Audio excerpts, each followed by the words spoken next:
Welcome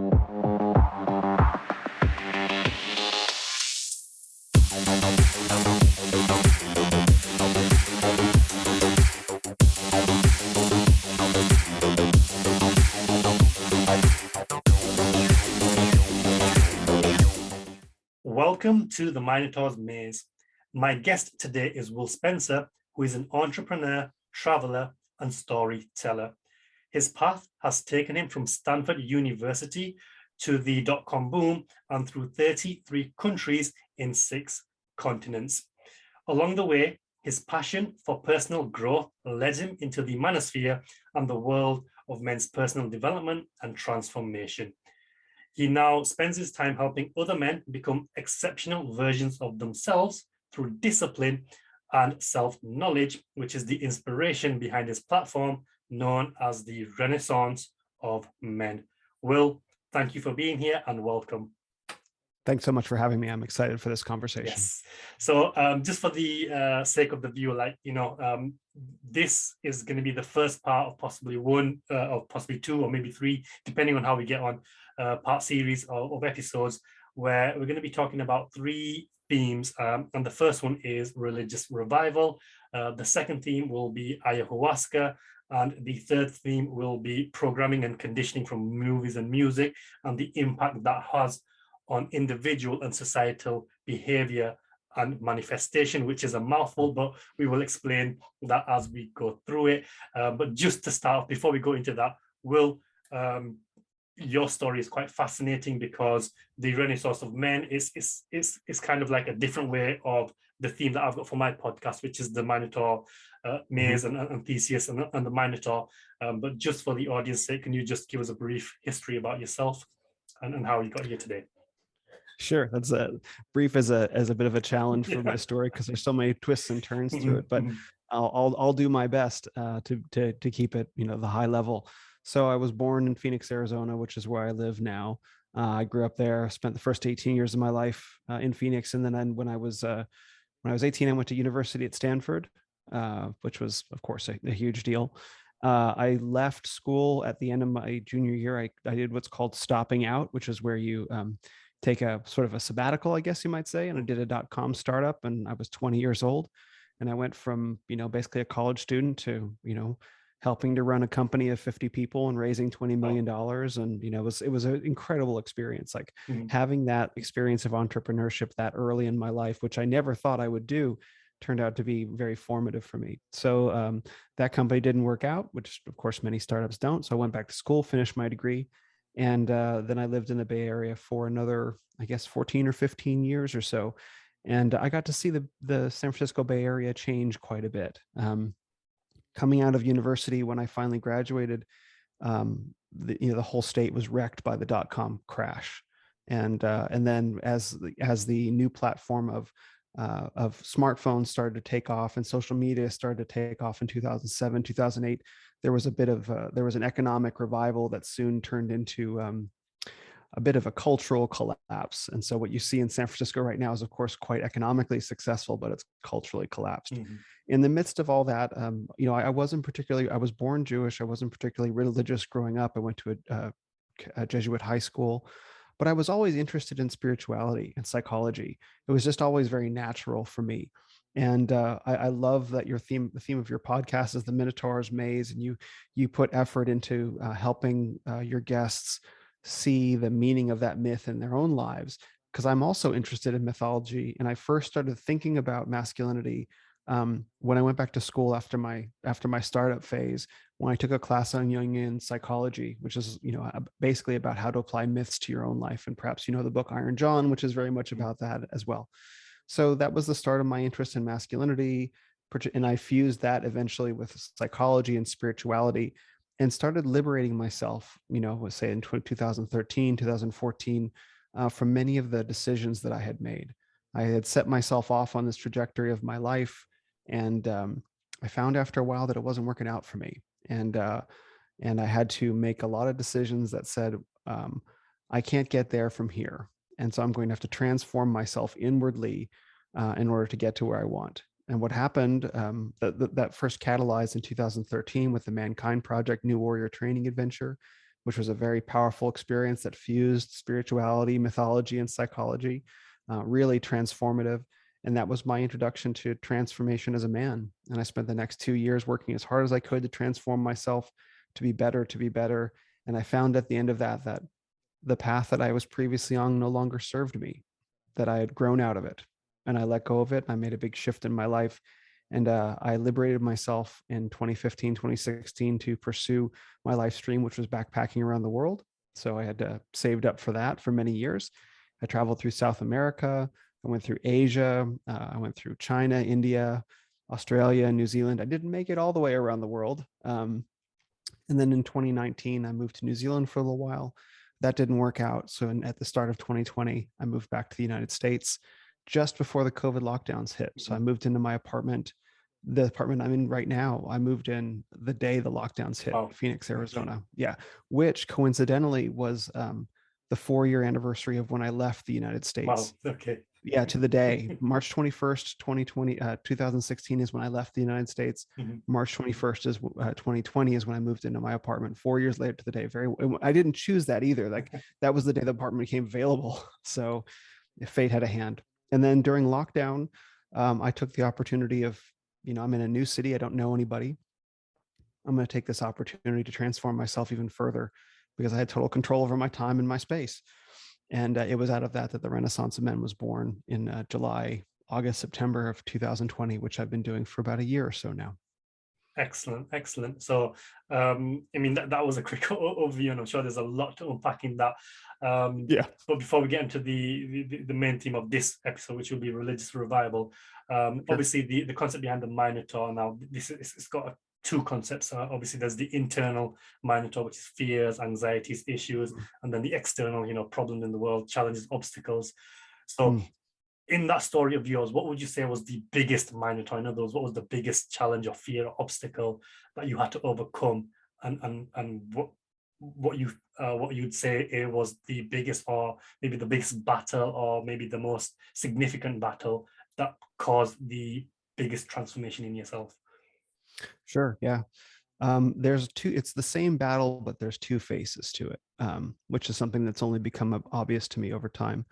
So the battle that the way that it presented itself to me was, it was a struggle to find my way into a relationship with a woman where I wasn't a caretaker. It was very easy for me to find myself into romantic relationships where I was giving, caring for someone, caring for somebody. And in that sort of, I think the word for it is codependent, where it's like, I'm with someone who needs to be cared for. I need to care for them. And it's this kind of cycle, and the problem with that is it's fulfilling, it meets a pattern. It's a pattern that was ingrained in me from childhood to be a caretaker to women. That was sort of part of my upbringing, which is a whole separate discussion.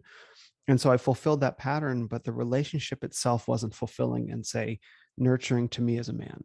And so I'm in this position that it's comfortable, familiar, comfortable, but it's deeply uncomfortable as well. Like, I don't want to be here, but I don't know that I can leave. And that's codependency.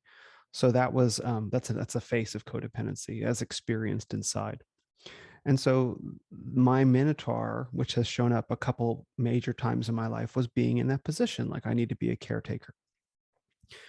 But what was hiding behind that, that caretaker, in addition, like, it's easy for me to take care of somebody else, but I discovered that it was actually very difficult for me to take care of myself. Meaning, like, it's easy for me to take all this energy that I have to care for somebody. That's the face of it, the face of the battles. I'll give it to someone else. Like, well, no, first I have to learn to take that away from that person, or reclaim it. And then how do I actually give all this care to myself? Am I worthy of being cared for? Am I worthy of my own love? Let's say, am I worthy of my own engagement and cultivation? And so that was two halves of the same. So breaking the pattern of giving things away almost too freely. Like, caring for someone's not a bad thing, but it's when the relationship is based on that you get into dangerous patterns. So I had to pull that away and tell myself that it was okay. No, I'm going to take this away. I don't have to be a caretaker for other people. In fact, it's bad that I am. It deprives us both of what we need. So I took that care away and then had to learn the other face of it, which was giving that care to myself. And that was its own battle. Like, no, I am truly worthy of my own love. And whatever I think inside myself makes me feel like I'm not worthy of my own love, I neither need to get into integrity with myself, first of all, like, because when I come into integrity with myself, I see that I'm worthy of love. Like, that's the guy that I love. That's me. He's in integrity, right? And also deal with things from my past and shame. So you talk about the Minotaur, and that's first taking away the need to care for others and then giving that care to myself, were the two faces of that battle. Okay, and how long did that transformation kind of take then? You know, obviously it can't have been an overnight kind of thing. That Oh, was it months? Was it years? Like, how long did it take before you felt like, yes, I've successfully defeated this challenge? Or is it still ongoing now? You know, obviously, you know, this is something that might be ongoing. oh yeah, no, that's a good question. I first became aware.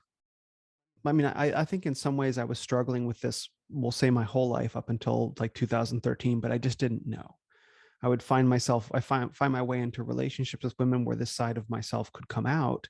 And then, but then why were the relationships not working? I don't know. It's, I'm just not good at dating, or there's something wrong with them, or who knows, right? I first became dimly aware of this pattern in 2013. It took 2 years of weekly work Mhm. for me to really deal with it to the point where I could make a substantial change in my life, like almost 2 years to the day. And when I say 2 years of weekly work, what that means is I was in a men's group on Monday nights and I was seeing a therapist on Thursdays, and the therapist was running the men's group. So I'd sit in the men's group on Monday, stuff would come up. I'd bring it to the therapist on Thursday, stuff would come up and go back into the men's group. So it was this ongoing pattern of like once, 1, 2, 1, 2. And it was that for 2 years, working as hard as I could to finally make the big change, to really unearth the thing that I needed to unearth that was, and that was very significant. And then it showed up again about 4 or so years later. I mentioned that I was moving to New Zealand, and that was to get into a relationship, which was far healthier for me, but still had a very strong caretaking component. And then I was forced to confront that same aspect again at, like, what you might say is a deeper level, where it's less obvious that this is not good for me, where I really had to take ownership of the things that I wanted and say, no, this is who I am and this is what I want, and then and really claim it. And so and then I overcame that. That took about 6 months of support, less with a therapist and more with my great friend Eddie, and he was really there for me to help me walk through that difficult process. Is it something that I still? Yeah, so that took 6 months or so. It was excruciating, um, as it should be. So is it something that I'm still dealing with? I'm not in a relationship right now, but I don't think it is. And because I've watched myself move into dating situations over the past, let's say, 6 months or so, and I've been far more cautious and less, throw myself in, and I'm far better at establishing boundaries early on and saying, like, okay, no, this is not okay, and looking for different qualities in women, and the women that I've been dating, and sort of saying some things are not okay. And so I'm not struggling. I can't say for sure because I'm not dating at the moment, but I don't Mhm. think I'm struggling with it in the way that I used to. Brilliant. And is this something, obviously you help other men through their challenge? Is this common amongst other men? If so, like, what advice do you give them then to help them through their challenge? With this particular Minotaur, you mean? Yes. Yeah. It's really difficult to say where to start. I don't know if it's a challenge that many men face, but I wouldn't be surprised. Mhm. I had a particularly bad case of it, Okay. because I had a very I had a very unhealthy relationship with my mother. There were lots of things that I didn't get during my upbringing that I had to learn to cultivate in myself later. Let's put it that way. Mhm. Mhm. A lot of the need for boundary setting wasn't present in my family or in my home, and I had to teach myself. And I've been through a whole reconciliation process with that, but that was a thing. So for other men, is it a problem for them? And what do I tell them to do about it? Well, I can't, it's hard for me to say to what extent it is. I observe that there are men that are in codependent relationships. And what do I tell them to do? I think the best thing for men in codependent relationships to do is you have to find brothers. You have to get around male friends. Male friendship is incredibly healing, incredibly restorative, But the thing is it can't just be, this is one of the problems with like nerd culture. You know what I mean? Now, I don't have a problem with nerd culture. I love science fiction. You know, I saw all three Lord of the Rings movies. I saw them in the theater for the Return of the King premiere. There was a theater in San Francisco that was the West Coast premiere of Return of the King. But before that were the two director's cut versions of the previous films. So it was like 10 hours in the Oh. cinema, right? It was incredible. It was one of the best things I ever did. It was so awesome. So like, you know, talk about nerd culture. This isn't from, you know, I play video games and I read more science fiction when I was a kid than I read, you know, classic fiction. So there's no judgment in that term. You know, it's something that I've been a part of. But one of the challenges with nerd culture is you have a whole bunch of guys coming together in friendship, but they don't really know how to be men. There isn't a man in there that really models that for them. So they have community, they have, you know, shared interests, what they don't have is mutual support because they don't know how to support themselves, but they, besides being there in presence with each other, which is valuable in itself. So I don't want to dismiss that. But you know, one of the things that nerd culture is lacking is a strong masculine figure, you know, masculinity that needs to be cultivated in them. So when you go looking for brothers, you need to find men who you admire, who embody that kind of energy that you want to bring into your life, and you have to cultivate that in your life, and you have to share it with other men, because men being around men is restorative. It helps bring us back to ourselves. It's curative, meaning it helps cure, masculinity cures many of our ails as modern men. And so the first thing that I can recommend just broadly without, you know, knowing any single man situation is you got to find a tribe. You have to find a tribe of brothers to be with. And that, and including at least one man, if not more, who really has that kind of positive, strong, confident, affirmative masculine energy. And for men who don't know where to find that, just off the top of their heads, go to the gym. I know that there are a lot of fears that men have about going to the gym, whether they'll be judged for not being able to lift the right amount of weight or their form won't be proper. That's not true at all. You know, gym bros are some of the most open, friendly guys, you know, that you'll meet, and they really just want to see each other succeed. So if you show up like anything else, you show up, you keep showing up, you keep trying, and just position yourself in such a way that you let people know that you're open to conversation, because there's a way that you can go to the gym and you got your hoodie up and you got your headphones on and you're in the zone, and that says to people don't show up. But if you're kind of like seem like you don't know what you're doing or something like that, and you're just kind of open to someone coming up to say hi, they will come up and say hi, and then you'll begin finding some of that energy that you're looking for. Brilliant. And you know, this again, it links to the theme of Theseus and the Minotaur, because one of the aspects is Theseus needed help from Princess Ariadne, who gave him the Mm, string and the sword. So you know, you need other people to help you, and in this case, you need other men to help you. And while we're on the topic, it's from a men's group that me and you connected. So you that's know, right. obviously, I've interviewed Alexander Cortez, Hmm. and you know, he's obviously built a reputation for himself in this field. And you need that. It's just a male only space. You know, boys will be boys, but you need men to talk about being a man, you know, because it's men that will spur you on to be a better man. Obviously, you know, I don't want to get into the whole man versus woman kind of thing, but you need that support. You need that that tribe that you mentioned. And you know, if you Hmm. can't find it in real life, like I didn't find it in real life, to be honest, but I'm now part of multiple groups online, and I know you've listened to some of your podcasts. You went to the 21 convention. I didn't follow that convention, but I know Elliot Hulse is another figure Hmm. which you guys admire, and I'm in one of his groups as well, which is called the King's Transformation. And you know, men need other men to spur themselves on and become better versions of themselves. And it's not about, you know, obviously in this society, I'm sure we're going to come across this in one of the topics that we discuss, this idea of toxic masculinity, but it's Hmm. not toxic masculinity. You need a certain level of masculinity, otherwise you will become weak and soft and wither away. Absolutely. I agree. I agree. Toxic masculinity is a really complicated term. There's a lot that's wrapped up in there. You know, toxic masculinity as a term on one level is meant to imply that all masculinity is toxic. That's how that word is used.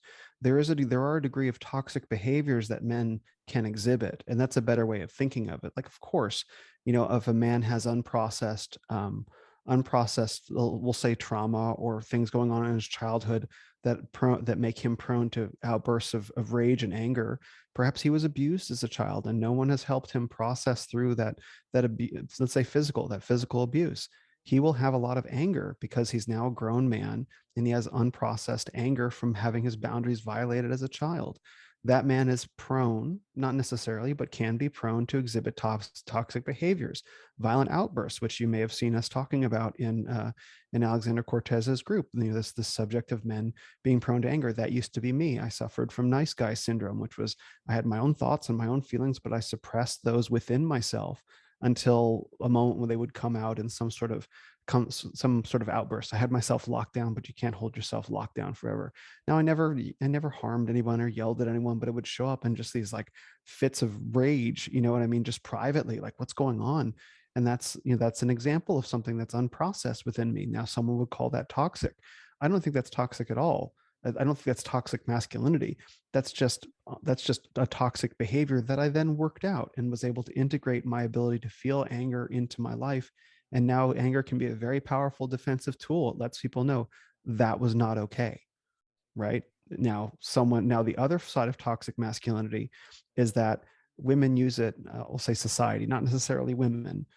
They use it as a shaming tool. This idea that if a man starts to feel confident in himself and stand up straight, he gets hit with this term toxic masculinity, saying, no, you don't get to be masculine until we tell you you can be masculine, because the same qualities of toxic masculinity that someone would describe as toxic, in the wrong circumstance, well, as soon as the floodwaters come, you need that toxic man to show up and kick down doors and be aggressive and assertive. So toxic masculinity sort of serves as this tool. It's like, no, you're toxic masculine, but now man up. So toxic masculinity and man up work the same. They're commands. You're being toxically masculine. Sit down. Man up, stand up. It's like men are dogs. Men are servants. You know what I mean? Masculinity has become this thing that gets we'll say chained to someone else's command versus something that, no, I actually get to command that, and you don't get to tell me what to do through shame. Brilliant, brilliant. And we could talk about this all day long, but I don't want to get into that particular topic. But Sure. Let's go. obviously, one of the other ways, obviously, you help men find purpose now, and Yeah. obviously, religion is one of the greatest forms to help people find purpose. So, coming to the theme of this particular podcast, talk to us about your religious background. Obviously, you mentioned it before, that you were in spirituality, you were born Jewish. Like, what was your journey, and how would you identify your religious inclination right now? Sure. Yeah, my journey through religion and spirituality is one of the most, to me, interesting parts of my life. I've only ever wanted two things. And I know this about myself because the first time I ever really wanted something for myself was New Year's Eve 2000. I went to a rave. My sister took me to a rave in Phoenix. It was here we are. I've never been to a rave, never done any drugs or anything like that before in my entire life, and there's this unfamiliar music playing and all these people like, what's going on here, and my sister gave me an ecstasy pill, and I took that, and about an hour later my brain just exploded. It was an incredible experience. I'll never forget it. And I spent the rest of the night just dancing under the stars, because there was a room without a roof. And I just remember finally being confronted with a desire that I had within myself that I couldn't place from anything in my life. I was never taught this desire. And the desire was to travel the world. That my family never traveled. We never went anywhere. But where did this come from? And that was a big part of me that guided the next, I guess I would say, 20 years of my life. But also, as part of that, I was really interested to explore my inner world. And that came out of that, because in order to bring about my dreams, I knew that I had to change my mind and change my heart. Right? I can't just make the outer world what I want. I know that I have to adapt myself. I don't know where I got that idea from, but it's true. And so I went exploring through religion primarily during my quest through spirituality. So, like I said, I was born Jewish. Sorry, I've got text messages coming on my computer at the moment.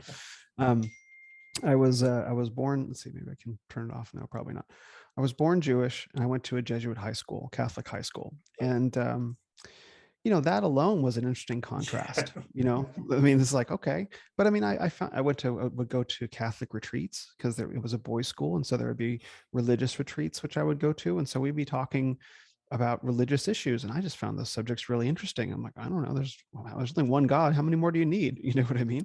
So, so there was that. And then of course I went to the Bay Area, and in the Bay Area, there's a lot of New Age philosophy, which is kind of loosely based on Buddhism with some Hindu symbolism mixed in there. So I went deep into the New Age world, psychedelics and stuff like that. And I explored that whole philosophy.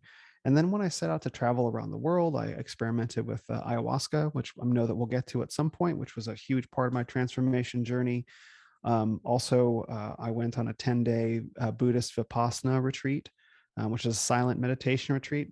It's awesome. It's by the Goenka. SN Goenka is a famous teacher. I think he was from Sri Lanka, and or he was an Indian businessman who went to Sri Lanka and learned the pristine teaching of the Buddha that had been passed down for 2,000 years, and that was sort of kept in this monastery of monks that had preserved it, and they passed it to him, and he's passed the method on. So he has since passed away, but the instruction is done through videos of him, and he's a remarkable man. So I did that 10-day retreat.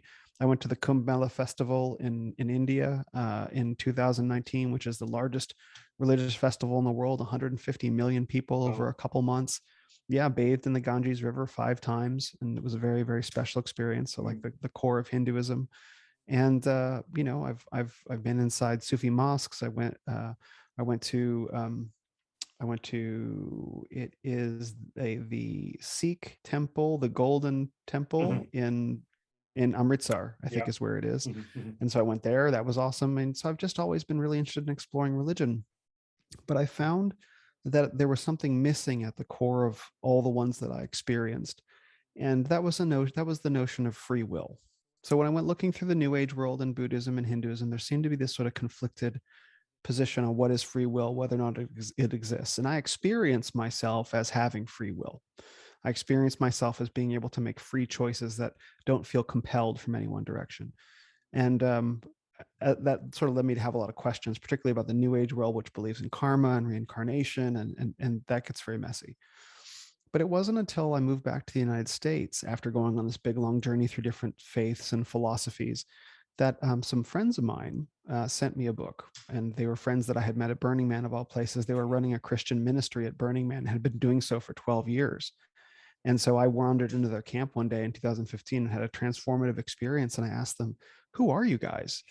"Oh, they're a Christian ministry group." There were no crosses up anywhere. There was no indication they were Christian at all. They were just there doing, because they knew that the symbolism can put people off. So they were doing healing work. I'm like, I speak this language. These same friends sent me a book. It's called Simply Christian. It's up on my bookshelf over there. I can't reach it. By N.T. Wright. And I read the book Simply Christian. And there was an image, a metaphor in that book that was of Jesus being up on the cross, and all this evil from human free will washing, like a giant wave that washed up against him, and his death and resurrection drove back the wave of evil. And I saw that image. I read that image. I'm like, I get it. I'm ready to pursue this faith now. I was baptized Christian, I think it was probably about 6 or 7 months later. And I went down into the water, and I came back up, and I was a different man. And I've been Christian ever since. And it was one of the best decisions I've ever made. I've been more at peace since finding Christianity, and my appreciation and depth of, I won't say understanding, but I'll use that word anyway. My depth of understanding continues to grow. It's as deep, if not deeper, of anything else that I've explored. And I feel like I've come home religiously, and I'm not the only man who feels that way with Christianity lately. Beautiful. And what form of Christianity then? Obviously, there's many different. There's Roman, there's Catholic, Sure. Protestant. What form of Christianity is this? And whilst you get into that, what does religion mean to you in the grand scheme of things? And why do you think there is such a need for a religious revival in the world and the society we live in today? So what denomination am I? I don't really know. Okay. I was the people who baptized me are what's called Pentecostals, and they believe in like signs and wonders, and I think they have a very mystical take on Christianity, speaking in tongues. I guess some of them are snake handlers. My friends don't handle snakes, but they do speak in tongues, and they do inner healing work. And, there's a very mystical, when I say magic, I don't mean obviously stage magic, but there's a very strong sense within, excuse me, of Pentecostal Christianity of magic being very real in the world. And that's something that I relate to very deeply. Am I a Pentecostal now? I don't really know. I haven't been to a Pentecostal church. I'm Protestant of some form. But the Catholic Church is making a pretty strong case. I haven't really explored the Orthodox Church. I know that there are some friends of mine that are Orthodox that say that it can, but I'm some form of Protestant is what I know. So your second question is, why is there a need for religious survival, or what does it mean to me to be religious now? It's funny. I've never really been religious before. I've always just been kind of spiritual, and now to actually be part of a religion is it's a learning process. It's a learning process to know that, okay, my religion now says that some things are not okay. For example, ayahuasca is a good example. From a strictly Christian perspective, ayahuasca is demonic. Like ayahuasca, that's the plant spirit of ayahuasca, which is a real thing, is not Jesus and is not God. And anything that is not Jesus or not God is a false god and is generally framed as demonic, right? It's not an angel. I don't think it's an angel anyway. Maybe it is, but so it's like, my some Christian friends told me from a Christian perspective, ayahuasca is a demon, that it's a greater demon that drives out lesser demons from the body, right? So it's in the demonic hierarchy because it's not Jesus, it's not God. We don't want to deal with it if it's not Jesus and not God. And so it's like, I get that, fully get it, but I had such incredibly positive experiences with it, and so have many other people in terms of true life transformation and healing. I don't know that it's that clean cut. I have a friend of mine who went on ayahuasca weekend here in Arizona and found Jesus on the ayahuasca weekend. So, or Jesus found him, I suppose. Like, he was on the phone. Oh, what are you doing here? So I don't know that it's that clean cut, but what I can say is that my religion now says that that's forbidden. And so that's something that I can't and won't be participating in again, as much as I might want to. Barring some sort of really deep conversation with Jesus and God about it, it's not something, because my religion says that's very unfamiliar feeling. But there's stability in it, because it says anything that I can, because the promise that's made in response is that anything that I would get from ayahuasca, I can get from prayer and from Jesus. Yes. And I found that to be true. I found that to be true. And so I wouldn't have known that unless I went on the journey that I did. And I went on with an open mind and an open heart. I wasn't looking for anything. I was just curious. But so now I know that, okay, whatever I'd be going to that circle for, I can do it, with Jesus instead. And that's incredibly empowering. So it's something that I'm learning how to say no to myself. And I think that's fundamentally a very good thing, because the religious path, no matter what religion you are, is one of discipline. And one of the things that the New Age world gets very wrong about Buddhism is that Buddhism is a very strict religious path. But the New Age world picks and chooses the aspects of Buddhism that it likes and puts it together into this feel-good kind of do whatever you want, be yourself ideology. And Buddha himself was very stringent about a number of things. And I think a lot of people in San Francisco would be quite shocked to read some of the things. Just sorry to interject there, but the way you said that, it just reminded me of the satanic, do as thou wilt kind of quote. So it's like, they've almost like the great deceiver has come in and confuse a lot of people, where it's taken a sacred religion, a religion of discipline, and basically turned it on its head and do as thou will, take the best of it and do what you want. And it's interesting listening to you say all of those things, because like when we get onto the ayahuasca, we've got to do it anyway, but one of the reasons that I want to talk about ayahuasca is this is something that I've been interested in since I read the book by Rick Strassman, DMT, the spirit molecule. And this was about 10-15 years ago. And obviously in Islam, taking drugs is not permissible. You're not allowed to take any type of drugs, and ayahuasca is a type of drug. And it's not just drugs, it's basically alcohol, basically anything which intoxicates the mind, which then does not allow you to then have or be in a state of free will, which you mentioned that as well. So if you take intoxicants and you become intoxicant, then you don't really have control of your mind, and therefore you're not in a position to be fully conscious of God. And that's the reasoning behind why alcohol and drugs are not allowed.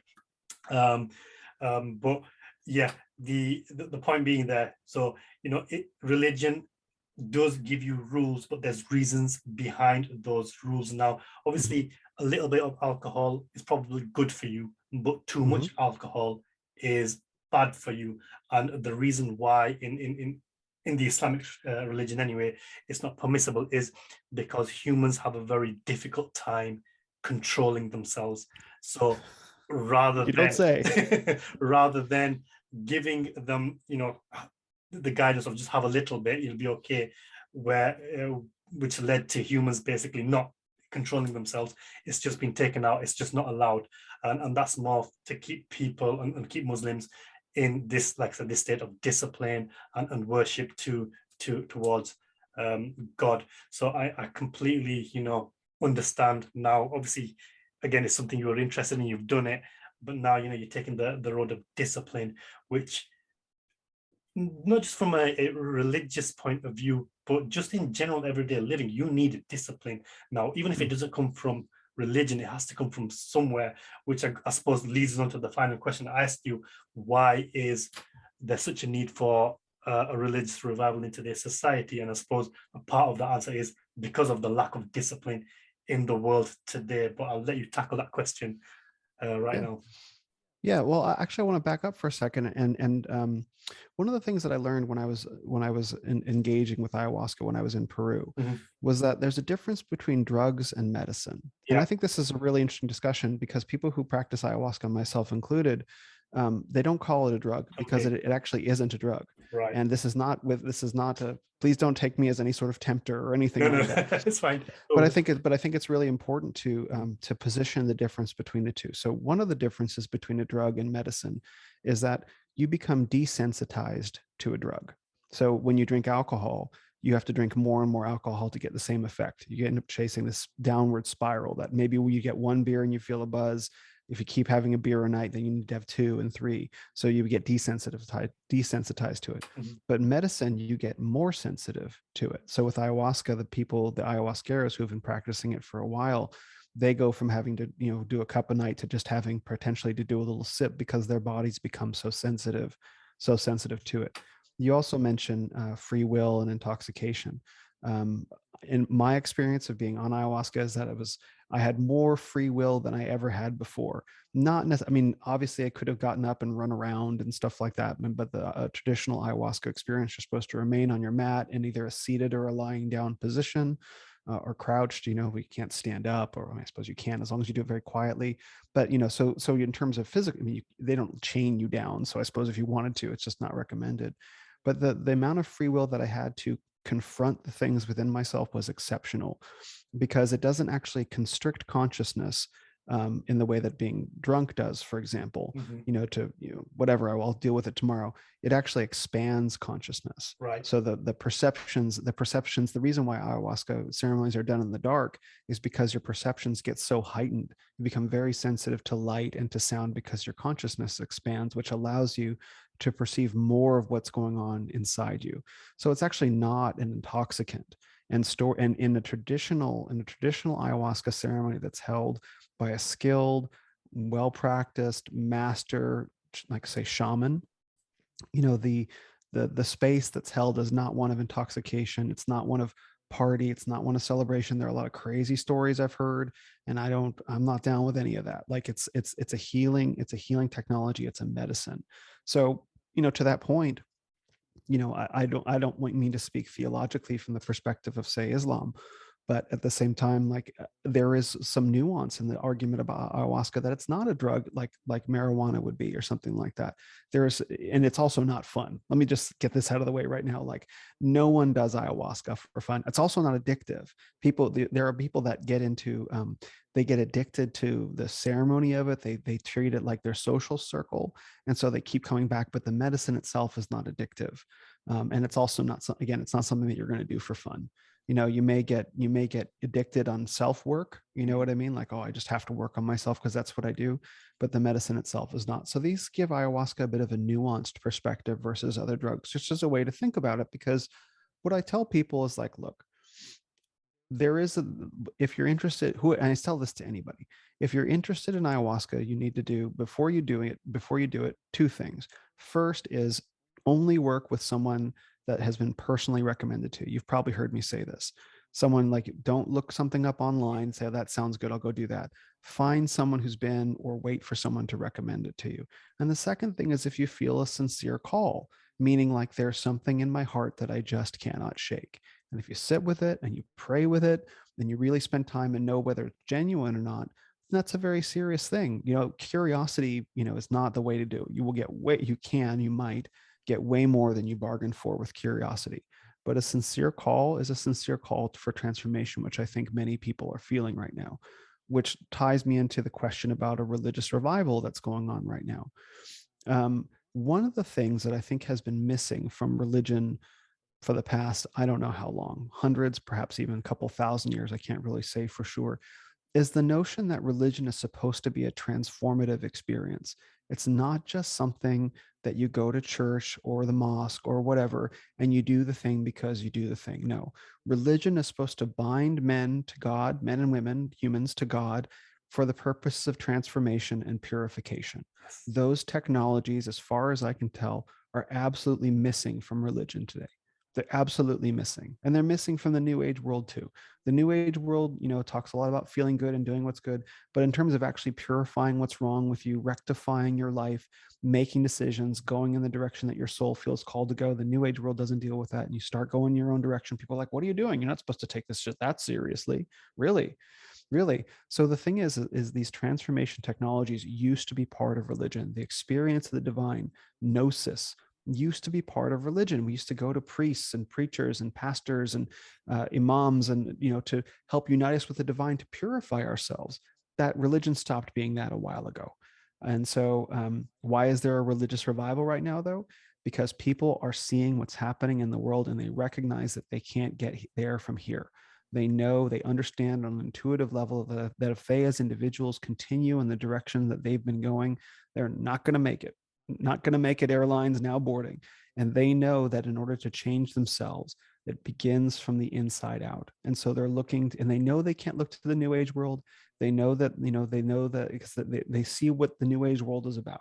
They see people having no boundaries, and you see men not being masculine and hippies and checked out of society, and that's not it. They can't go to psychology because the psychological professions, for the most part, don't really have a good feeling about men. So they turn to religion because they see structure, as you said, and discipline. And they recognize that structure and discipline is what they need in their life. And that the universe, God, fundamentally is orderly, makes laws. And by adhering to right moral laws, they can transform themselves and transform their lives. And they can get to that next stage, whatever it may be, because, it looks like civilization is going over the cliff. Is it going today? Is it tomorrow? Is it 10 years from now? But it's going over the cliff. How do I go the other way? Right. And so that's why I think there's a religious revival happening, because that's what it used to do for people, Yeah, what it used to do for civilization too. absolutely. I mean, there was so much in there. Like I had like 3 or 4 or 5 different questions or things to come back there. But Sure. just to carry on from what you just said there, like, I totally resonate with that, because one of my favorite philosophers, poet philosophers, was a gentleman by the name of Muhammad Iqbal. He's quite esteemed in Southeast Mhm. Asia, the philosophical father of Pakistan. Mm. And he was around 100 years ago. He was about then making obviously his philosophies and poems, and he said something along the lines of like the world of Islam stopped thinking 300 years ago. So Mm. he's talking 100 years, so that's 400 years. So the point being is that Islam, or religion, not just Islam, but all other religions, the purpose was to transform individuals. It was about purifying the soul. It was obviously you come onto this planet, you've got obviously a purpose from God, which is to worship God. I mean, I'll go into that separately, but Mm. the whole point was to purify the soul, do good work in this world. So character, conduct, behavior, intentions, these are all opportunities for you to either purify the soul or destroy the soul. And another phrase from Iqbal was, there are no right or wrong acts, there are only soul purifying acts or soul destroying acts. And the whole point of these intentions and actions and behavior and relationships is for you to purify your soul, so that then you go Mm. back to the divine source as a purified individual. But what's Awesome. happened instead is religions almost become mechanical, and it's just uh, a form, like and I'm guilty of this as well, because Sure. I'm now trying to go back through this process, and like I am, if I was to define my religious life over the past 30-35 years, it is one of form. Like I do the practices, but do I really feel the spiritual transformation? And there have been times when I have felt it, and that's been periods where I've done my 5 daily prayers, I've been reading the Quran and the translation Mhm. of the Quran, I've been going to the gym, meditating. But what stopped all of that? that all stopped when I went back into the corporate world, when I went back to Yeah. university full time, when I went back to the full time job, because it was just too difficult to maintain that lifestyle when all of the time went on obviously trying to make a living, which, you know, again comes to the theme that we're going to discuss, and it's societal conditioning. Like, you know, we were conditioned that, oh, you have to go get a job, you have to become a professional, so you've got to get a degree, you've got to build this career. And, you know, one of the realizations that I've come in the last few months is that, you know, modern Western civilization, now that's a wide term, but obviously it encompasses a lot of things, but I'm talking about the education system, the economic system, the political system. Modern Western civilization is in fact in contradiction to Islam as it should be practiced, and Islam is in contradiction to modern Western civilization. And the problem that I, as a Western Muslim, but not even as a Western Muslim, because modern Western civilization has literally taken over the world. So Mm. a lot of the problems that we face is that we've grown up with two separate philosophies, and I'd like to think of them as two separate seeds, which have just grown into dragons, and those conflicts are inside of us, where I find it when I'm trying to get spiritual, all of a sudden, I don't care about the corporate world or making money or anything like that. Mm-hmm. But then I've also been conditioned to follow this path of career and entrepreneurship and build big businesses. And then when I see obviously posts online or anything, that side gets triggered. And all of a sudden, then I'm having this battle to and fro. So I suppose that's one of the reasons why, you know, there's a religious revival, because that corporate side or the mechanical side is just not fulfilling. It leaves you with an emptiness inside. And if you don't think about it, if you don't reflect, that emptiness, you'll attribute it to something else. For example, it might be, I need to fall in love, I need to find the one, I need to find Mm-hmm. the woman and get married. That's going to cure my emptiness. Well, you go ahead and you do it, and you're happy for a while, then you find out, hang on a minute, I'm still empty. Then, you know, you Yeah. might go and buy something, you know, whether it's material possession, that kind of thing. So I totally resonate with that. So personally, for you, what's causing, was there an emptiness inside of you? Like, what's caused the revival inside of you to be so strong in religion? Oh man, gosh, you said so much awesome stuff. I want to pose a question or kick a thought to you. So you said that Islam is in conflict with Western society. I think what we're seeing in the world, that corporate world, there's nothing Western about it. Yeah. I think Okay. Western, and you know, and we all use the term like Yeah. Western Yeah. society. Yeah. I don't think it's Western at all. I think it's something else. I think this third thing, it chose to manifest through Western society because, you know, they knocked God out of our civilization, Yes. Yes. you know, with the Yeah. Enlightenment, and so that enabled this thing to be, you know, this thing to begin devouring the world. But I don't think that thing is Western. I actually think of it as excuse me, three faces. Like, I think if Satan has an army, I think Satan has generals. And I think that there are three generals that I've identified so far that are all walking around on Earth right now, and they're showing up in different ways. And I think one of the generals is I might call it consumerism or consumer capitalism or crony capitalism. This need to produce, whatever that is. This runaway notion of capitalism, right? I don't have a problem with capitalism. I think capitalism is great, but it's runaway. You know what I mean? It's unconstrained by morality. I think the other one is collectivism, which shows up in communism. This idea that no, we are no differences. There's no hierarchy. We are all the same. Men and women are the same. So if you have, we'll say capitalism, communism is, you know, interesting that they're two different, we'll say runaway capitalism or consumerism, communism. And the third one is feminism. And this notion that women are the fit rulers of the earth is essentially what's going on with feminism. And so these came up through the West, but I don't think that they're particularly Western. It's just the door that they walked Yeah. in Yeah. through. So where did my religious, I don't want to call it fervor, because I wouldn't say that I'm, you know, banging Bibles on the corner. I'm not doing it yet. Coming for, but where did it come from? I think for me it came from, I've had so many experiences on the other side, on the spirit side, with ayahuasca. You know, I went to a center in, as I mentioned, in Peru, 7 ceremonies in 12 days. You know, so there's, Wow. you know, yeah, Okay. exactly. So, you know, and it's in a retreat center, it's in the jungle, you know what I mean? There's no electricity, you know, the only light that's in the entire place is little kerosene lanterns. it was perfect. It was comfortable, like meaning it wasn't uncomfortable. It was nicely constructed and everything, but no electricity, no, I don't know that there were ceiling fans. There were, the huts that we stayed in, they were lovely little huts. They just had mosquito netting instead of windows, you know what I mean? So it was completely back to nature, no technology, obviously, compost toilets and everything like that. So it was really being in the medicine space for 12 days. And you spend that much time, on the other side, it becomes very difficult to deny that there's a spiritual dimension to reality. Very difficult. And that's the position that a lot of atheists make, is that there's no God, but what they're really saying is there is no spiritual dimension to reality. And so what I say to these people is like, okay, go drink ayahuasca for, just do it 3 nights in a row and then talk to me. You know what I mean? Because then you go swimming around on the other side, you wade out a little bit into the water. Like imagine an ayahuasca ceremony is like a whole bunch of people on the beach, and then there's the lifeguard up there on the tower, right? And then so you drink, and then you go like, and this is not to encourage anyone to do it if they don't otherwise feel called, but then you go wading a little bit into the water, and maybe you swim around and you look at the little corals under the water, or maybe you just dip your feet in or whatever, and then you come back onto land, but there's still the ocean, right? Right. And so Mhm. so the thing is that's I had experiences like that. I did that 10-day silent meditation retreat in the mountains of Kashmir. 10 hours of meditation a day for 10 days, total silence, Mhm. no talking, getting up at 4 o'clock in the morning to meditate for 2 hours.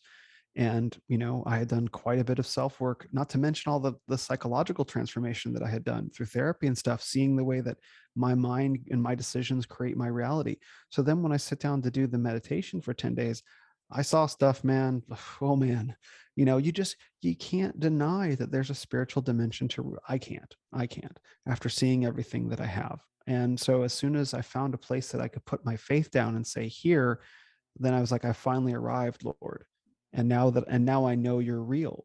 I don't have any doubt. I don't have any doubt. Like, yes, did I know that there was God? Yes. Did I know there was a spiritual dimension? Yes. But the difference was that I was finally willing to say Jesus Christ is the Son of God.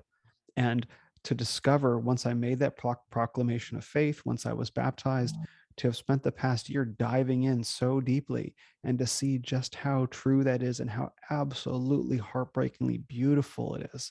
It's beautiful in a way no other faith I've ever found is. It's elegant. And that's one of the things that the physicists say, is that that you've discovered a real theory of reality when you discover that it's elegant. And somehow there's a famous book by the author Brian Greene called The Elegant Universe, it's about string theory and stuff like that. And I find that Christianity is fundamentally such an elegant story that it bears the marks of the hand of an author, and that author is God. And I'm quite happy being there now. So it makes sense after a very long journey.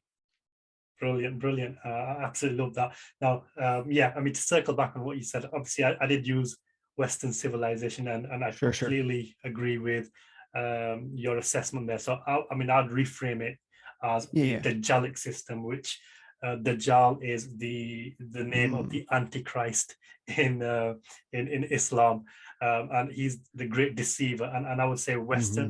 not Western civilization, but what's been born out has been this system of deception, which, Hmm. one of the attributes of the Dajjal, is said that in one hand he'll have water, which really will be fire. In the other hand, he'll have fire, which really will be water. Those who choose the water will really choose the fire. Those who choose the fire will really have water, which basically is this concept of deception, that this world present, or in his rule, this world is going to be such a deception that that which seems like heaven is in fact going to be hell, and that which seems like Hmm. hell is in fact going to be heaven. And purely from Hmm. an allegorical point of view, like that's the world we live in right now. It all seems glitz and glam, but if you take away all of that, you'll see so many miserable people, like they're rotting, Yep. and they're Yeah. empty, and they're dying. And obviously this is why anxiety and suicide are on the rise. And my personal belief is because people have moved away from the essence and the spirit of religion, and it's Hmm. they're left with this almost shell and form like behavior. And to go back on obviously ayahuasca now, I like the fact that you clarified it's more of a medicine than a drug.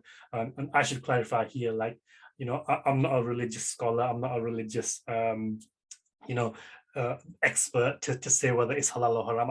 I've made the assumption that ayahuasca is haram, or not permissible, because I viewed it as not only as a drug, but some of the other elements which I'm about to talk about. But Mhm. obviously, drugs are, you can get drugs like paracetamol. These are permissible because they are medicine. So Mhm. if ayahuasca is purely a medicine, then it wouldn't be considered, illegal. But I suppose with ayahuasca, obviously there's an element of, obviously you call it, it expands your consciousness, but there's a hallucinogenic kind of, you're seeing things which you Mhm. wouldn't normally see without it. Um, and this goes back to the study of the book, and where people, Rick Strassman in his experiment, people that took ayahuasca were having obviously different experiences, and they were communicating with beings of some sort.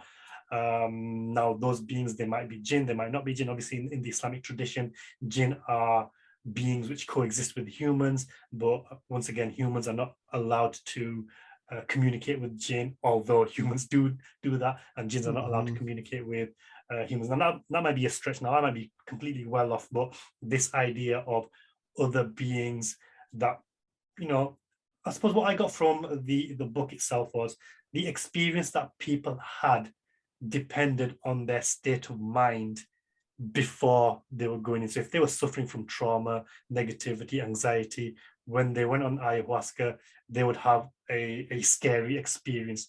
Whereas those that were more peaceful and happy, they would have a more pleasant experience. Would you say that that was the same experience for you and the people that did it with you, or is that completely off?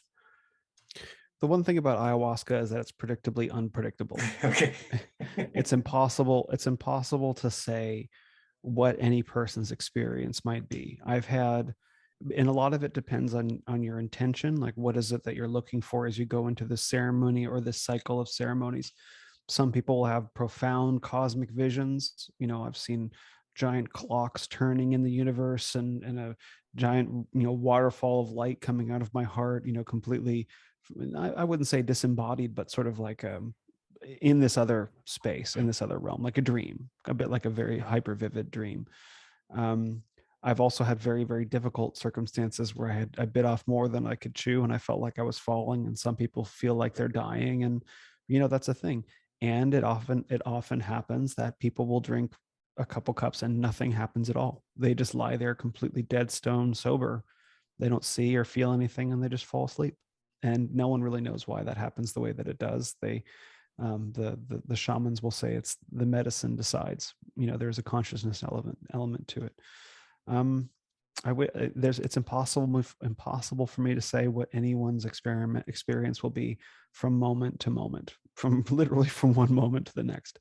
I've gone through waves of crying fits where I just had to get it out, to waves of profound peace and insight into my own life.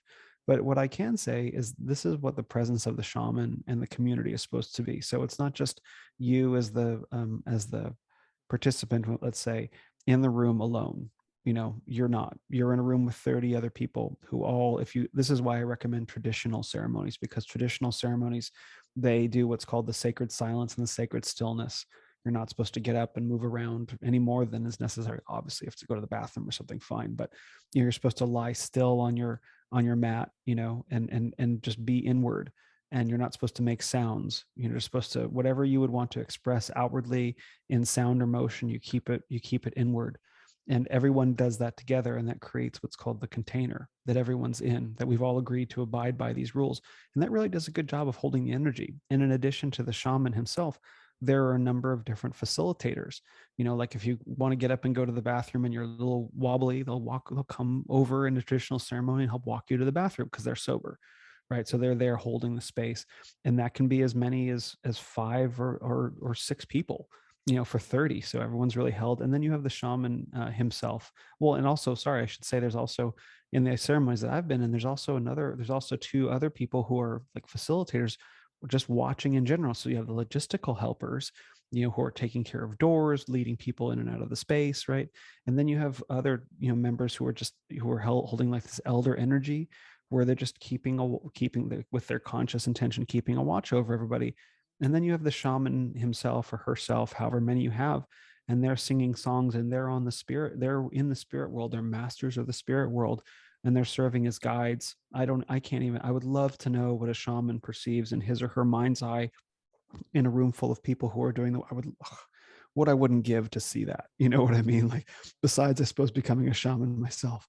But I mean, to really, the shaman is there overseeing the grand symphony of healing that's taking place between the members of the group and the individuals themselves, almost like a conductor is looking at the performers of the symphony and saying, okay, the first chair violin needs to pick it up a little bit, and that drum back there, and just bringing everyone together into harmony. And it's not what it may seem in terms of like, I just drank this thing and I had an experience. Like, no, it's very, to say orchestrated means it's planned in some sense, but it's very coordinated, it's very living, it's very fluid. And there's, what that means is, from an individual perspective, there's lots that you can draw on to find strength in difficult moments as you're going through your healing transformation, whether it be your own inner strength, the strength of God, the medicine, the various plant spirits that come and help the medicine, the shaman, the facilitators, sometimes even the people around you, or sacred objects that you have that ground you to who you are. It is very much, it's work. It's very much work. I know that a lot of people who talk about ayahuasca, they talk about it as, oh, I saw this thing, it did this thing, and it was so cosmic, whatever. Man, ayahuasca is work. It's at its best. At its best, ayahuasca is hard work, and it should be, because the process of transformation, the process of ridding ourselves of childhood trauma, generational trauma, mistaken beliefs about ourselves, really cracking ourselves open and going into the core of what we are, takes work. And you have to draw on that. This is what I say, like, it doesn't actually, it doesn't compromise your free will at all. In fact, in my experience, at the peak moments I've had of ayahuasca, it honed my free will. It forced me to truly exercise free will. I don't want to say for the first time in my life, but really, for some of the first times in my life, where it's like, I have to make a decision right now, whether I'm going to do this thing, whether I'm going to experience this, whether I'm going to continue through and see this process through. And that's the purest essence of free will. And so it takes a lot of strength to do that. And this is why I get very, as you can tell, I get very animated when I hear public discussions of ayahuasca, because I think they massively mischaracterize it. I don't think that they know what they're doing. I don't think they've been properly introduced to it. I don't think they're using it properly. And I really wish this discussion would disappear from the public sphere and the space that it's taking right now. I think it needs to go back behind the curtain, and we're going to work out our stuff, and then we're going to come back out and talk about it in the right way. The one exception to that, I will say, is my friend Jason. He runs the Universe Within podcast. I was on his podcast for 4 hours. I think it was one of the first ones I ever appeared on. He holds discussions about ayahuasca that I think are appropriately, let's say, reverential. But for most of the discussions of ayahuasca in the public sphere, it completely leaves out the transformative potential of work that really comes into it. And that, there were some mornings that I would wake up and I wasn't like, oh, I'm so refreshed, what a great little vacation. Like, no, I was tired, I was beat. Like, you know what, I'm going to go back to my room and pass out. But that's the work, that's self-work. It was transformative. And for that reason alone, it's worth doing, if that's the sort of person you are, which, not everyone is, and that's fine. Yeah, I mean, obviously there's a lot of tackling in there, but I mean, I've interviewed a shaman in one of these podcasts. So, he talked to me about his experience and the experience that other people have. And when I had Ajak on the podcast, he talked about his experience as well. And I used to drop some posts on social media, and I've had people contact me saying, "Don't do it," etc., warning me from doing it. But what I get is, obviously this is a very unique experience to the individual, and you don't know what you're going to get. Ultimately, it depends on what's going on in yourself internally, psychologically. But even then, it's obviously it's still going to be a very unique experience, which, like you said, you cannot predict it. So I suppose my interest is then obviously going back to those beings. Like, did you communicate with any beings or intelligent elements or anything like that? Because there's been a lot of stuff. I mean, even like I said, the first I came across this was the book by Dr. Rick Strassman. And most of them individuals in that experiment communicated with some kind of intelligent being. And a lot of the people that have talked to me about it said they did communicate with a being. In fact, the shaman himself that I had on, he said he communicated with a being that identified himself as Jesus. as wacky as that sounds. And Maybe. so this idea, I mean, going back to, did you have any kind of communication like that, or was it just a personal transformation that you dealt with yourself?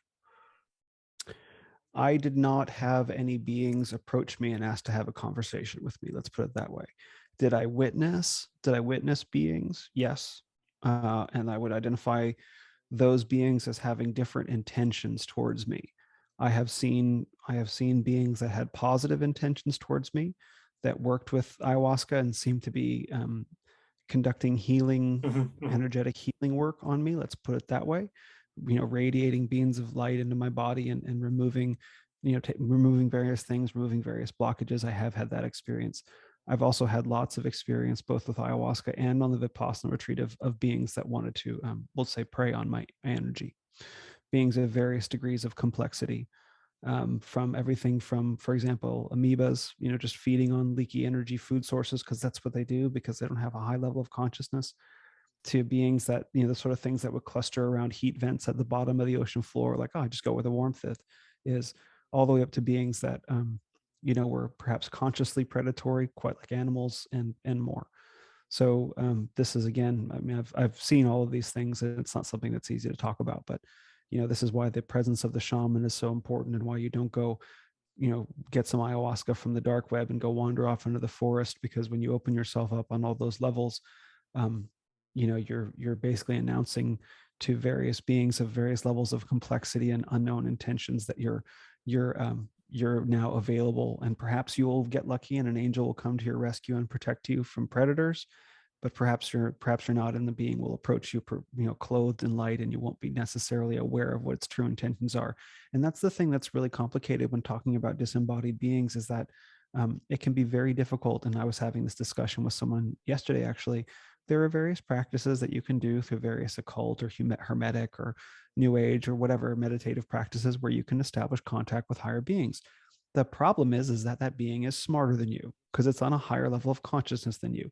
It knows more about you than you probably recognize that it does, and probably than you know about yourself, because it's perceiving you from outside time, if nothing else.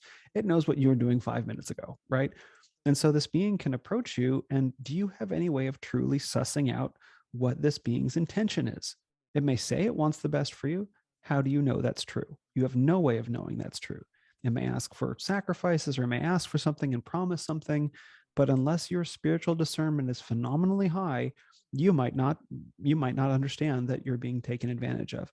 My understanding of disembodied beings that are of a positive variety, that they will never contact you on this is my understanding. They'll never contact you on their own. Like a true angel won't ever walk up and be like, hey, what's going on? You know what I mean? If someone walks up and knocks on your door, you can reach out to connect with them, like as with prayer through the saints and stuff like that. But for the most part, my understanding, based on what I've read, is that they're just going to leave you alone. They don't interfere in people's lives. So, for the point of, contact with disembodied beings, yes, you can do these things. Do I recommend it? No. And this is why Islam, I think, forbids contact with jinn. Yes. Because you don't know what that thing is. You don't know what it wants. Mm-hmm. You know what I mean? And you don't know what its intentions truly are. And this was what I was saying yesterday. This is why prayer to Jesus is so powerful, because if you pray to Jesus, specifically the phrase, the blood of Jesus, is very powerful. That phrase appears to be very powerful just inside my own heart as I sit with that. That prayer is going directly to Jesus and nowhere else. No one is going to, spam phishing, that particular prayer, let's say, or to God. That there are very powerful words to use beyond and this is why I warn people away from occult practices if they're interested in them. You got no idea who you're talking to. Not me, but if you're reaching out to disembodied beings that are promising power or wisdom or knowledge or prosperity, you got no idea what they want in exchange for that. It's better to serve God and to sacrifice some of your pride and your personal desires to serve a higher, we'll say a higher ideal or a higher path. You may not get what you want, but you get what you need, to borrow the freaking Rolling Stones. Absolutely love it. And I'm smiling and I'm laughing because literally yesterday I had an occult practitioner on the podcast. Like, I only recorded it yesterday, so I haven't actually released the video. And even he was talking about the power of words and the power of sounds. And, you know, he is a practitioner of Solomonic magic. So he was talking about, obviously, I mean, I get it. this I've studied it hierarchy too. of demons, or, you know, for want of a better word, and basically using that to get these beings to help humans to get what they want. But according to him, obviously this was an intelligent person. Obviously, when you think of I don't doubt that. cults, you think, you know, the Satanists and this kind, but no, it was none of that. No, This no, was no. a very intelligent, articulate person. Like, I really enjoyed the conversation. I learned a lot. Yeah, yeah, for sure. But again, this is more out of an interest. Like, I have an interest in these things, but like, I would never do it, obviously, because it is not allowed in Islam. But even if it There's wasn't a Islam, I reason. don't think I'd do it because of the dangers. Because, as you mentioned there, you just don't know what you're opening yourself up to. And going back to, again, ayahuasca, I suppose the point of ayahuasca is, if I'm understanding it correctly, is it's DMT, which is the chemical that is the powerful chemical. And, you know, I don't know if it's been proven yet, but the theory was that DMT is released from the brain, and you know, you can use ayahuasca to obviously increase that and increase the trip that you have, the experience that you have.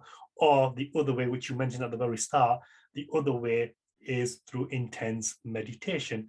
And I suppose this is where my interest lies, because yes, I like hearing about these stories of ayahuasca, but I wouldn't do it. However, I am interested in experiencing something like that, not from taking ayahuasca, but from spiritual practice and meditation, because this also links back to what we were talking about earlier in terms of purifying the soul. So when you meditate, obviously when you're using, obviously you said Jesus's name, but for us it would be, you know, the 99 names of God, or the other practices. You know, this is not just meditation, it's literally purifying the soul. And as you purifying your soul, and as you go into these deeper levels of meditation, you're ascending, you know, you're spiritually ascending into the, you know, the different heavens, or the different dimensions, or however you want to describe it. But that in and of itself, going through that process, that discipline, that concentration, that focus, you know, yes, it might take you months, years to reach the same state as an ayahuasca trip might give you in a few hours, but that process is almost like, you know, shedding or basically protecting you from any negative attacks, from any negative beings, because you're going through this disciplined process of purifying yourself, so that when you do eventually reach the stage of, you know, in I think in the Eastern tradition they call it nirvana, you know, when you're in that state, you're in a state of being absolutely purified, and your experience is going to be one of ecstasy rather than anxiety, which again links back to another quote by Iqbal, which I mentioned earlier. And, you know, his other quote was, "Heaven and hell are not localities, they are states of the mind. Hell is man's painful realization of his failures in life," basically regret, anxiety, whereas heaven is the joy of triumph over the forces of disintegration. So the idea being that, you know, hell isn't going to be a place per se. It's going to be the state of your mind, the state of your soul, depending on your actions, intentions, behaviors in life. You're either going to be, you know, triumphant and satisfied and content with everything that you did, or you're going to be in a state of anxiety and regret. You know, the fire of hell is the fire of your heart, of that regret, and all of you know, the missed opportunity to really use your life for the purpose that it should be, which is, you know, you are the most elevated being, you're the highest being that God's created. God has favored you above all the other beings. He has given you the gift of free will. How did you use that free will? Did you use it to make yourself better, to make the world better, to be a guardian of the earth, to be a you know, one of the purposes of life of you know, Islam is to worship God. But how do you worship God? Well, you worship God by knowing God, so knowledge of God, but also being a vicegerent of God on earth. We have the responsibility of being caretakers and cultivators of this planet. Have we fulfilled that responsibility, or did we go down this road of trying to fulfill selfish desires, trying to, you know, accumulate wealth? Now, I'm not attacking accumulation of wealth, but what I'm saying is accumulating wealth to the detriment of the impact that you're having. You know, obviously this angelic system, I'll use that word, is, you've got this system where people want to be successful, they want to be rich, they want to be famous, regardless of the impact of what they have on other people. So, they might cheat, they might steal, they might do all this kind of corruption, and yeah, they might attain status in this life, but what they've actually done is they've made status and wealth their god, because they've neglected the real God, and their responsibilities in this life and for the next. And so going back to the ayahuasca thing, this is where my interest really lies, is trying to achieve those states from meditation rather than just taking ayahuasca. Now, obviously, you've talked about you've taken ayahuasca, but you also mentioned that you can reach these states from meditation. So have you tried doing this? Like, what is your thoughts on that process? So I achieved, I didn't actually realize, I didn't think of it this way, but yes, you actually can release DMT through meditation, because that was happening to me on the Vipassana retreat. But there were also people who were on the retreat. It's a 10 day, it's a very rigorous meditation process. I think the website is Dharma, DHARMA.org, or you can look up Goenka Vipassana. Goenka is GOENKA, and Vipassana, Goenka meditation. It's a very rigorous program. Like I said, you're up at 4 o'clock in the morning, meditating for 2 hours, and then a break, and then you have 1 hour and it's silent. And but there's a specific kind of sitting that's done during these sessions. Gosh, I can't remember the name of it, but what you're supposed to do is you're supposed to sit cross-legged, unmoving for an hour. And for a lot of people like myself, who grew up in the West, you sit in chairs. Sitting cross-legged on the ground for an hour can lead to, numbness, because the nerve gets cut off. So like you're not actually, like, you're not doing anything to your body, but it hurts like hell. So a lot of people find those particular sittings to be very difficult, because you're doing a series of mental practices of self-observation while your leg is getting numb, and then the numbness is becoming pain, and then you have to penetrate to the center of the pain to find. It's a very, very difficult process to do. A lot of people will leave those meditation sittings by around day 3, when that is introduced, because they just can't do it. And a lot of people will sit for 10 days and not have the same kind of like truly cosmic experiences that I had.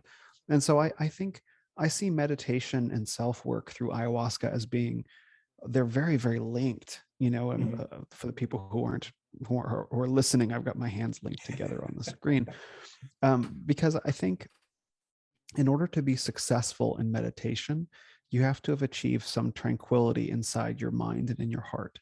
And you have to be healthy in body, for sure. Like if you have physical ailments that can be remedied somehow, through taking better care of your body, those will be a distraction while you're trying to meditate, right? If for various things going on.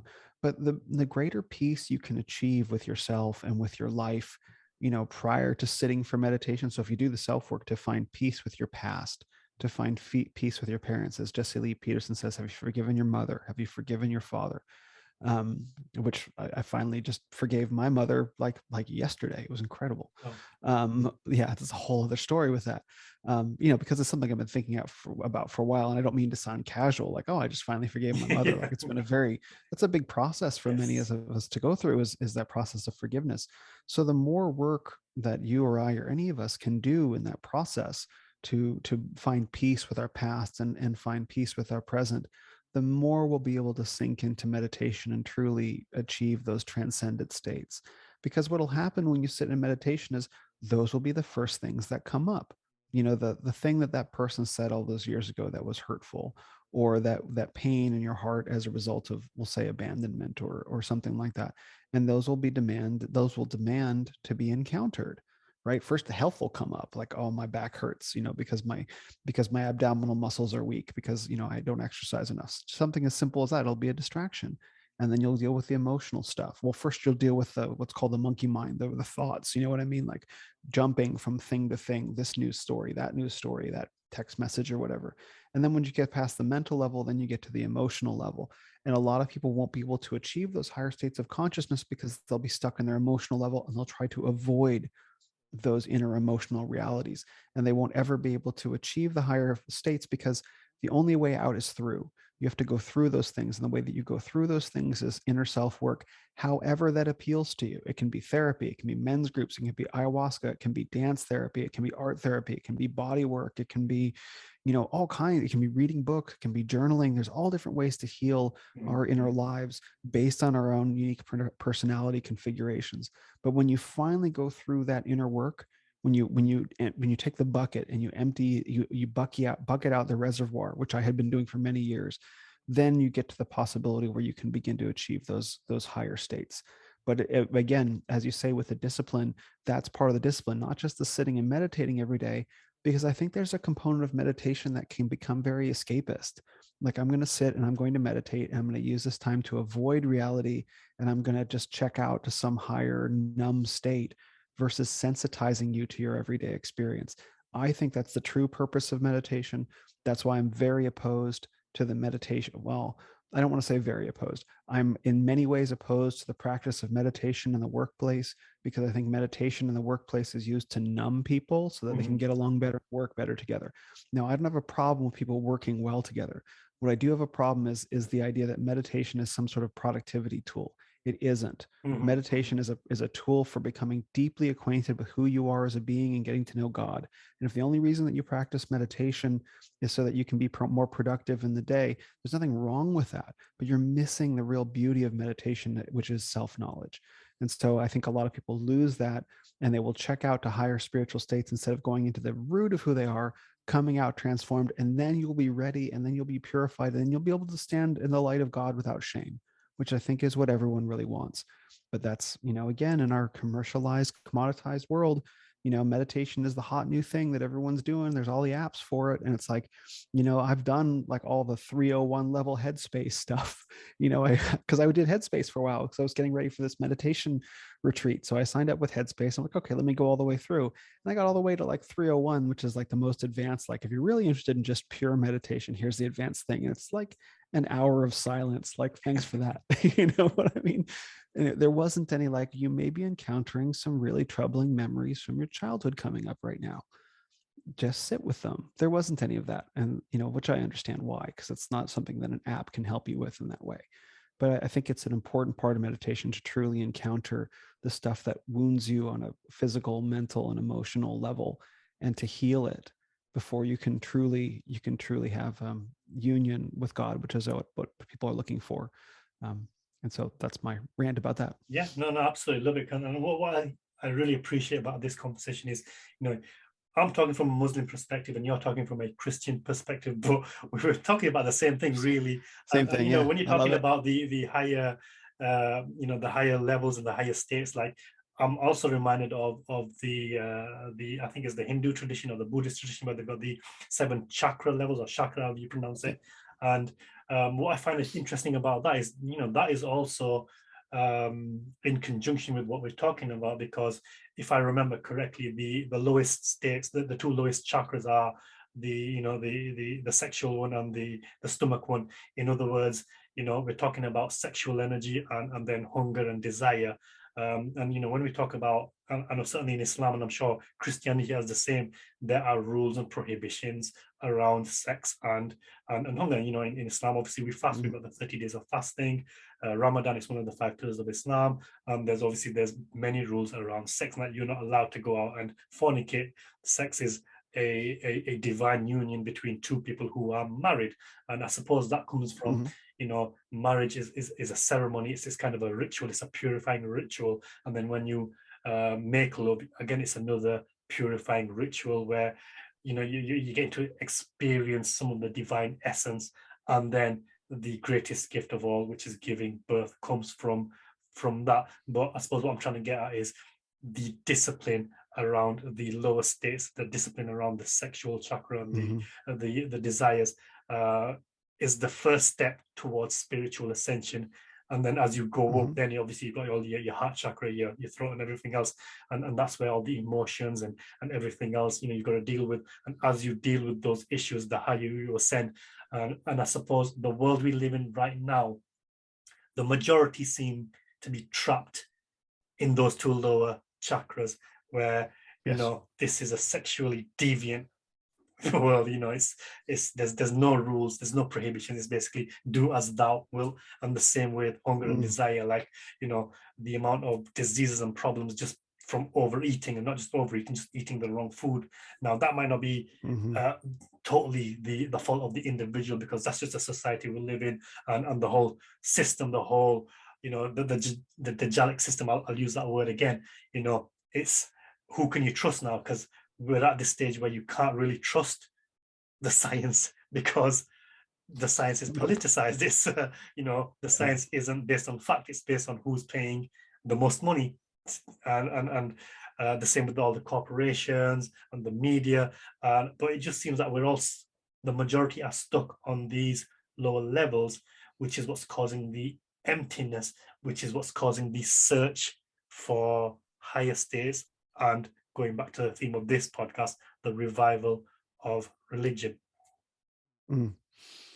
Yeah, no, I love what you said about people being stuck in the lower states, because you're right. So the three lowest chakras are there's the root chakra, which has to do with mostly with shelter and stability on earth. So the chakras aren't necessarily bad things; they're just in different Yeah, layers of our consciousness that need to be healed. And of course, being in a low state of consciousness is not great. But there's nothing intrinsically wrong with yeah, each of the yeah, chakras. They're just different levels of us as beings. So there's the root chakra, which has to do a lot with food, shelter, water, like the base biological needs of the being.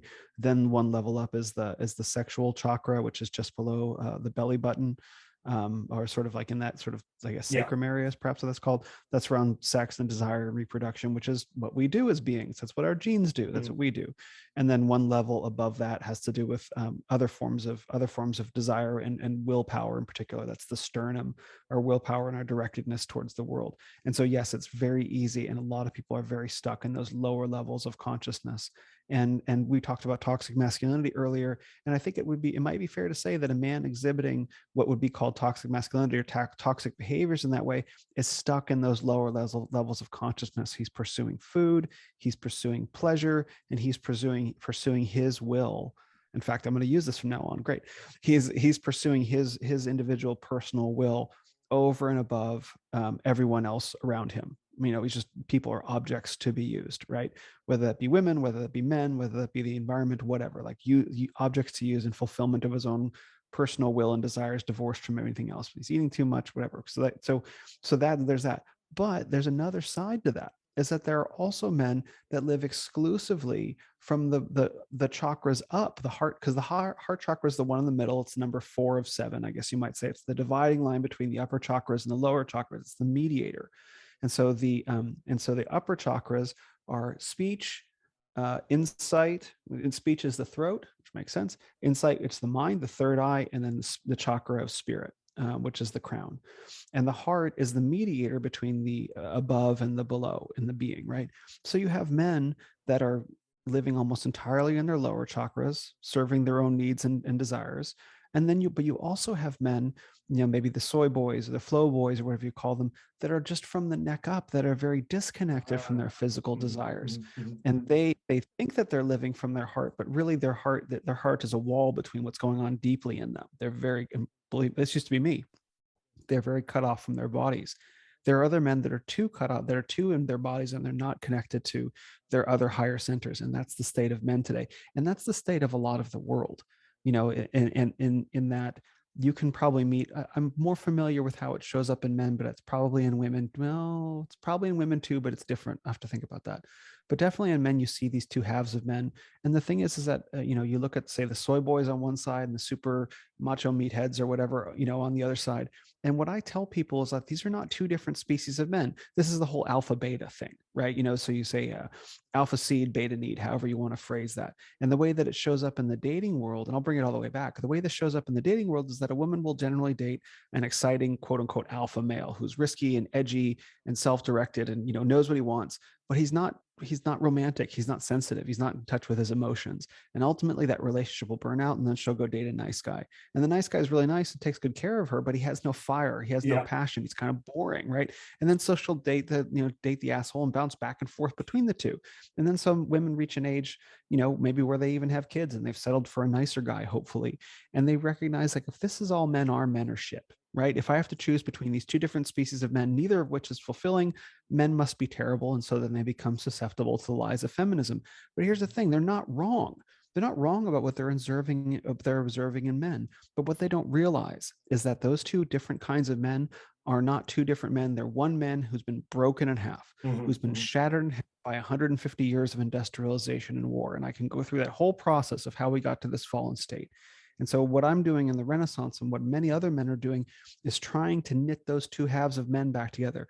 If you're a sensitive, thoughtful, emotion, feeling-centric man, who's struggling to connect with his passion, then you need to go find a band of brothers. This is what we started out the conversation with saying.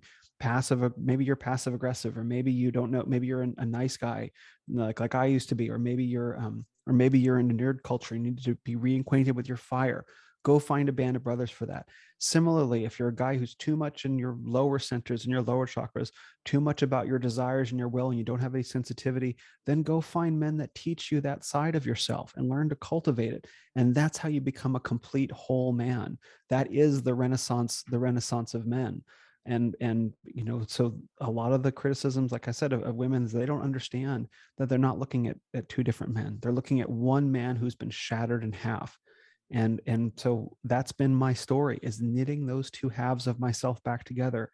And the beautiful thing about this moment that I think we're living through religiously is that now religion has the opportunity to become a transformative technology again that reunites man with God, because now the teachings of religion that used to be reserved for great stories have been taken out, right? But we're rediscovering them through myths. When myths hold the keys to psychology, which is what you're doing right now with the whole Minotaur thing, which I love. And so myths, through the power of deep psychological understanding, Jungian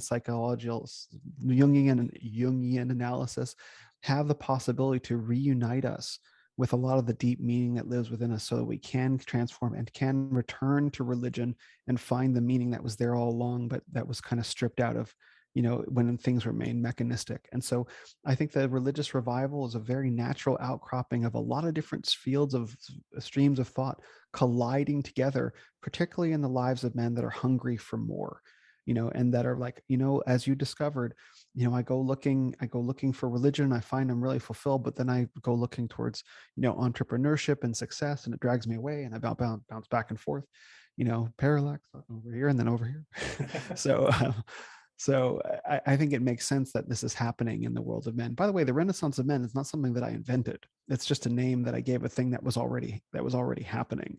And I think it's a good way of understanding it. And I think the religious aspect is a big component. And by the way, just before I hand the ball back to you, I do want to say I love that we're talking religion, and I've never heard anyone talk about Islam in the way that you are.